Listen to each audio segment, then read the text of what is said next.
The question is there rebirth? If it's there, what is the basis for one being to go from one birth to another? What is it that carries a person from one to another? Now if you need to understand this, you must have some understanding of the mechanics of who you are. I'm talking about the mechanics of how a human being is built. See, when you say I'm a human being, the outermost periphery is the physical body. In yoga, we look at everything as body because it is easier for you to understand that way. So we see the body as 5 dimensions or 5 sheets. Physical body is known as Annamaya Kosha. Annamaya Kosha means… Anna means the food. This is food body. Next one is called Manomaya Kosha, that means it's the mental body. The third one is called Pranamaya Kosha, which means the energy body. Physical body, mental body, energy body. All these 3 dimensions are physical. They are physical existence. Physical body is very gross, mental body is subtler, energy body is even subtler, but all these 3 are physical. It's just like the light bulb is physical, you can see that. The electricity behind also is physical, isn't it? The wire that connects is also physical, the electrons that flow through the wire also are physical existence. So similarly, physical body, mental body, pranic body, all are physical dimensions of life. This physical dimension of life, both in all these 3 dimensions, carries the imprints of karma. On the body it is imprinted, on the mind it's imprinted, and on the energy it's imprinted. This karmic imprints or the karmic structure is what holds it together. Karma is the cement which holds you to the physical body. Karma is the bondage, at the same time it's only because of karmic stuff you can hold on to the body and be here. This is where spirituality seems to be difficult because if you try to take it away, it doesn't work. If you try to add, it doesn't work. You need to be just there. If you're just there, it's a moment. Now, the next 2 dimensions are called Vijnanamaya Kosha and Anandamaya Kosha. Vijnanamaya Kosha is non-physical but related to the physical. It is like a transient state. Anandamaya Kosha is completely non-physical. So, Vijnanamaya Kosha and Anandamaya Kosha means it's the bliss body. There is a bliss body inside which is 100% non-physical. It has no form of its own. Only if the energy body, the mental body and the physical body are in shape, it can hold the bliss body in shape. If these things are taken away, the bliss body will just become a part of the cosmos. So whatever you are referring to as Atman or the soul is a fiction actually. In the sense, people are describing a certain limitation of the non-physical as a soul. But the body for the soul is still your karma. If the karmic structure is completely dismantled, there is no soul, everything merges into everything else. What is referred to as Mahasamadhi or Mahaparinirvana is just this, that you slowly understand where the keys are and dismantle the karmic structure so that you become truly no more. When somebody dies, we say, this person is no more. That's not true.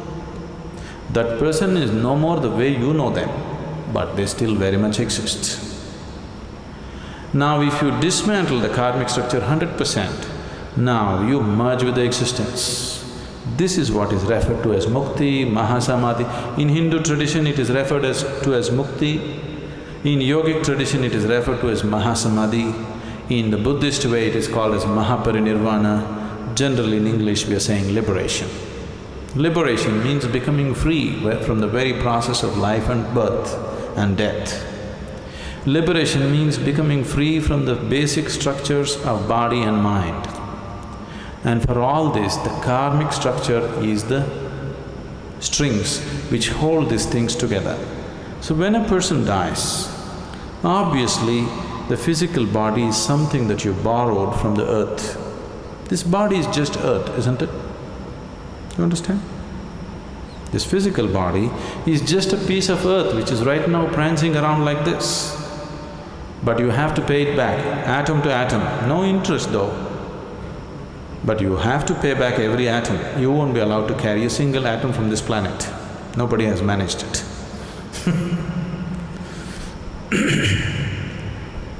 Physical body will fall apart.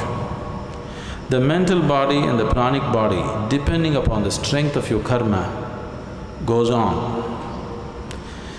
If the karmic structure is very intense, unfinished, then it has to finish it.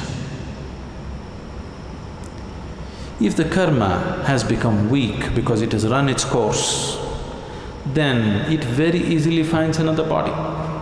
If it has to find another body, the intensity of the structure should come down, it should become passive. If it is very intense, it cannot find, it has to hang. So this is what you're referring to as ghosts. Somebody is dead, his karmic structure is still intense because it's not over. Now he needs much more time to find another body, he still exists. And the more intense his karmic structure is, the more visible he becomes or more experientially available to people. There are innumerable such beings all around you, if you whether you know it or you don't know it. But most of them you won't feel because their karma is dissipated. They're just waiting for more dissipation before they find another body. But if their karma is very intense, this is why they told you in the tradition, if somebody dies unnaturally, either by accident or suicide or some other way, they will become ghosts. It is not so, everybody becomes. It is just that they are more experienceable. They are more available to your experience because they have more intense karmic structures. So you people may experience them little more than other beings who die of old age. If one completes his allotted karma for that life, he will die just like that, without disease, without accident, without any injury. When one dies simply like that, that person may find another body within hours. This is why in this tradition always they said, if one completes his life and dies peacefully, it's the best way to die because he need not hang around. Immediately it goes on. Now when you walk the spiritual path, the ultimate goal for every spiritual seeker is, he wants to break this whole process. Or otherwise, to use an analogy, we can say, what you call as my soul right now is like a bubble. The outer periphery of the bubble is your karmic structure. Inside, there is air. Suppose you blow the bubble, you burst the bubble. Where is the air? Where is your air? There is no such thing as your air, it's become part of everything. So what you call a soul is fictitious because there is no such thing as your soul and my soul and somebody else's soul. Right now, this unboundedness is contained in the limited karmic structure. So it makes you believe as if this is a separate entity. If you take away the keys which hold the karmic structure, then it just collapses. So, this afterlife, next birth, don't believe all this nonsense. But right now if you sit here and just close your eyes, you can clearly see more than this body you are, isn't it?